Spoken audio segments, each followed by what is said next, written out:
The way the motion has been structured for discussion under 193 clearly indicates the intention of the government and the direction in which it wants to take the debate. The situation in Ukraine is not self-made like we're seeing in Sri Lanka today, but the heart-rending situation is the result of the pouncing of the double-headed eagle on a small prey, sir. Sir, I take this opportunity to express my sincere thanks and gratitude to Ukraine and its neighboring countries of Romania, Hungary, Poland, Slovakia, Moldova, and others who have extended exceptional support to Operation Ganga in bringing Indians safely back home from war-stricken Ukraine. I also thank our Honourable Prime Minister for his guidance and Dr. S. Jaishankar-ji for his exceptional leadership in times of crisis. I also extend thanks to Sri Jyotiradittya Scindia-ji, Sri Kiran Rijiju, Sri Hardeep Singh Puri, and General V.K. Malik, whose presence on the ground has made a big difference in coordinating the evacuation and helping the Indians stranded there. I'm sorry, V.K. Singh. My apologies, sir. Mr. V.K. Singh. Sir, Vladimir Putin's dream is becoming Ukraine's nightmare, and Putin's threat of interference by the West, particularly the U.S. or its NATO member countries, and saying 4 times that Russia is a powerful nuclear state clearly indicates to what extent Russia could go if there is interference. The threat of chemical war is also of major concern, sir. Russia unfolded its hybrid war against the Ukraine. It includes cyber attacks on the Defense Ministry and 2 large Ukrainian banks, flared and intensified clashes between Russian-trained rebels from Luhansk and Donetsk and Ukrainian armed forces. Recognizing Donetsk and Luhansk, military exercises in Belarus, carefully choreographed communication surrounding the announced troop withdrawal are all part of the toolbox, and this narrative was mastered by Russia in the case of Ukraine, sir.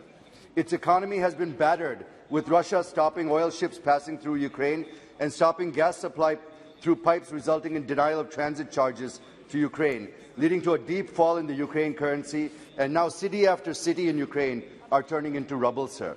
The hybrid warfare sows the seeds of uncertainty, which in turn frightens the potential investors, thereby further weakening Ukraine, sir. As per the latest reports, Russian forces have encircled Chernihiv, a city between Kiev and the Russian border. Mariupol, Kherson, Melitopol, Kharkiv, etc. are under total control of Russian forces. Russia is now planning to create a corridor between the Crimea and areas held by the Russian-backed separatist forces in Donetsk and Luhansk, up to northeastern part of Ukraine, for the reasons known to all of us, sir. But we must acknowledge what is happening today in Bucha is outrageous and inhuman, sir. Sir, the stand taken by India, be it at the UN Security Council or in Quad Foreign Ministers meeting at Melbourne in the 2nd week of February, or during discussions with the UK's Foreign Minister, is welcome in my opinion, sir. I fully endorse and appreciate the Honourable External Affairs Minister's stand, which of course is the stand of India, that the group should focus on cooperation and collaboration rather than confrontation. It is true that confrontation can only escalate the situation, which is not good for any country, while cooperation and collaboration will help douse the conflict between Russia and Ukraine and ensure long-term peace and stability in the region. Sir, I agree that it is a tightrope walk for India between West and Russia. Sir, please, few more minutes, sir. I have some very important points to make. But this is what diplomacy is all about. So I suggest we take everything into consideration before making a statement. With pressure mounting from the West, led by the US, we have to make a very difficult strategic choice between principles and values on one side and pragmatism and interests on the other. Sir, I am apprehensive that Russia-China alliance and the East-West confrontation is narrowing down our diplomatic space, and at times I feel whether the time has come where we need to move closer to the US, and whether the Quad Summit in May this year is one such opportunity for India to do so. So I wish that Honourable Jaishankar-ji would throw some light on this as to where India is moving. Sir, right from Nehru to Modi, we have been adopting non-aligned approach. We have taken sides or worked closely with world powers only when national interest is involved. And the examples are 1962-1971 wars. But at the same time, Indian diplomacy has passed through rough weather when the USSR invaded Hungary in 1956 and Czechoslovakia in 1968, or Afghanistan in 1978. But here, in the conflict between Russia and Ukraine, I don't see any national interest involved, and hence the stand taken by the Honourable Prime Minister and the Government India is welcome, sir. I am sure and confident that India will never kowtow to either the US or Russia or any other country for that matter. Sir, please, couple of more minutes. Sir, we were in a bipolar world after post-World War II. It moved into a unipolar world at the end of the Cold War.